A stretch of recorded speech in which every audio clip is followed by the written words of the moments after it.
கோபம் எதனால் வருகிறது? பாபாஜி விளக்கம் மகாவதார் பாபாஜி சொல்வதாவது, கோபம் என்பது வெளியிலிருந்து வரும் உணர்ச்சி அல்ல, அது மனத்தின் உள்ளே இருக்கும் குழப்பத்தின் வெளிப்பாடு.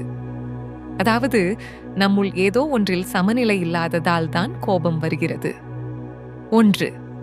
எதிர்பார்ப்பு நிறைவேறாததால் யாரிடமேனும் என் மாதிரி பேசணும், என் மாதிரி நடந்துக்கணும், நான் நினைப்பது மாதிரி செய்யணும் என கூடாத எதிர்பார்ப்பு வைத்து இருப்போம்.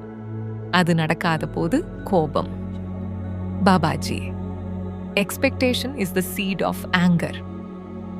2. அகங்காரம், ஈகோ. நான் சொல்வது சரி, என்ன சொன்னாலும் கேட்கணும், என்னை யாரும் தடுக்கக்கூடாது. இந்த நான் உணர்வே கோபத்தின் முக்கிய மூல காரணம். 3. பயம், நிச்சயமின்மை. மனத்தில் ஏதோ இழந்து விடுவோமோ, யாராவது நம்மை காயப்படுத்துவாங்களா, நம்மை மதிக்க மாட்டாங்களா, இப்படி பயம் இருந்தால் அது